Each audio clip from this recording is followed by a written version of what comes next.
দোহাই কর্তা, এবারের মতো মাফ দেন। অনেক কষ্টে এই 100টি টাকা জোগাড় করেছি। এইটা নিয়ে মামলাটা তুলে নেন। 100 টাকা কি রে?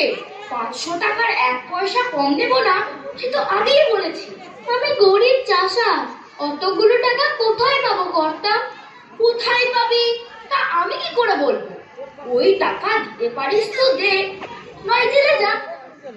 আমার সময় নষ্ট করিস না, অনেক কাজ আছে। হে ভগবান, এখন আমি কি করি? টাকাগুলো মহাজনের হাতে তুলে দিতে না পারলে সারা জীবন জেলে কাটাতে হবে।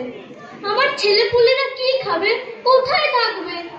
কিন্তু অতগুলো টাকা আমি পাবো কোথায়? কি হে ভাইয়া, পথের মধ্যে দাঁড়িয়ে দাঁড়িয়ে কি এমন ভাবছো? আমি গরিব চাষা, বিপদে পড়ে মহাজনের কাছে 25 টাকা ধার নিয়েছিলাম। সেই টাকা সুদে আসলে এখন 500 টাকায় দাঁড়িয়েছে।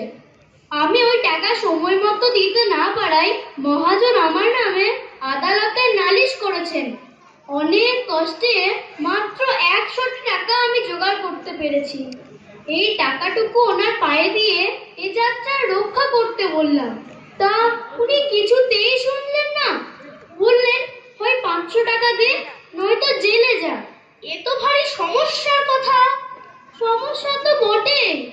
আমি জেলে গেলে আমার পরিবারের কি দশা হবে ভেবেই ভয়ে মরছি। তোমাকে বাঁচাবার একটা পথ আছে। আচ্ছা, তবে আপনার পায়ে ধরছি, আমি বাঁচিয়ে দিন। ওই 100টি টাকা আমায় দিলে তোমার বাঁচার উপায় করতে পারি। নিশ্চয় নিশ্চয় দেব, আপনি আমায় রক্ষা করুন। তবে শোনো, আমার ফন্দি বলি। আদালতের কাঠগড়ায় গিয়ে যখন দাঁড়াবে, তখন বাপু কথা কথা কইও না। যে যা খুশি বলুক, গাল দিক, প্রশ্ন করুক, তুমি তার জবাবটি দেবে না। খালি ফ্যাল ফ্যাল করে তাকিয়ে থাকবে আর কাঁঠার মতো বলবে, "ব্যাঁ।" তা যদি করতে পারো, তাহলে আমি তোমায় খালাস করিয়ে দেব। আপনি যা বলবেন আমি তাতেই রাজি। বেশ, তবে তুমি আমার কথা মতো কাজ করো। আগে আপনি যা যা বললেন আমি তাই তাই করব।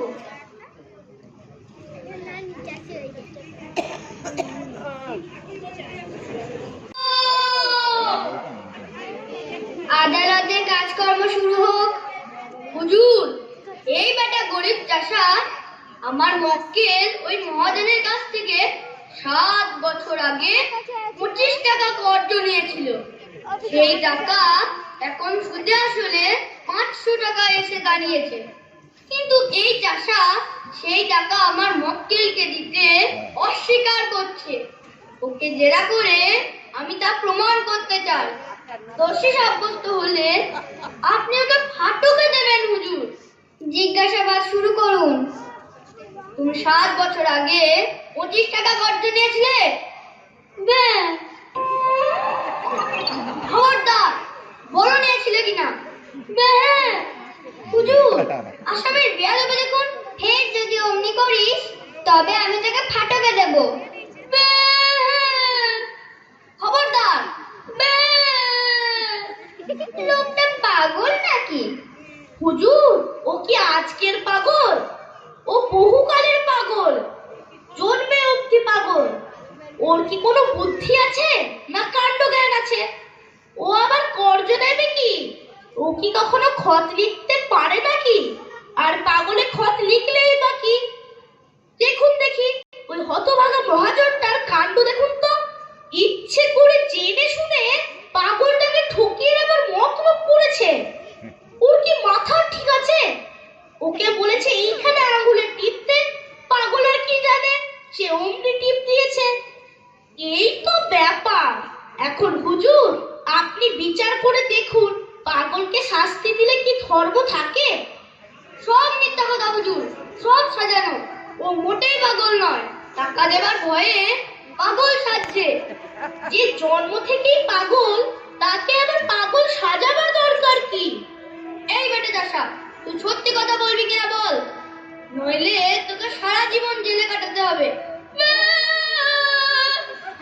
হুজুর, উনি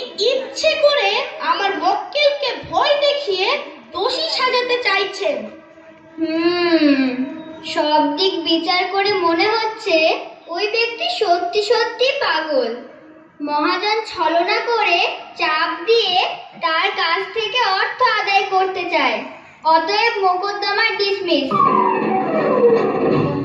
হায় হায় হায়, আমার এতগুলো টাকা চলে গেল। ভালোই ফেটেছিস দেখছি। আচ্ছা, না হয় তোর 400 টাকা ছেড়েই দিলাম, তুই 100 টাকাই দে। দেখ বাবা, আমি জানি তুই পাগল নোস। এখানে হাকিমও নেই আর বিয়াদাও নেই। এখন ওই ব্যাটি ছেড়ে আমার টাকাটা দিয়ে দে বাবা। আবার শয়তানি। আচ্ছা, মানছি আমার ঘাট হয়েছে, তোর নামে নালিশ করা উচিত হয়নি, কিন্তু ধার নিলে তো শোধ দিতে হবে বাবা। তাই বলছি ওই 100 টাকাই দে, ওটা নিয়েই আমি খুশি মনে ফিরে যাই। বাহ, দেখ ভালো হবে না বলছি। বেশ, আমিও দেখে নেব আমার টাকা তুই কেমন করে হজম করিস। সুদে আসলে এর 10 গুণ টাকা আমি আদায় করে ছাড়বো, এই বলে গেলু।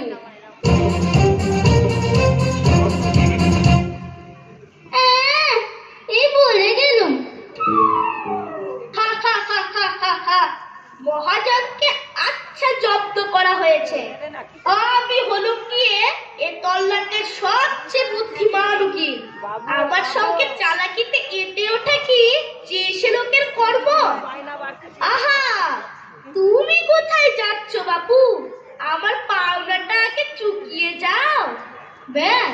ওই যে তোমার সঙ্গে 100 টাকার রফা হয়েছিল, তা মোকদ্দমা তো জিতিয়ে দিলাম।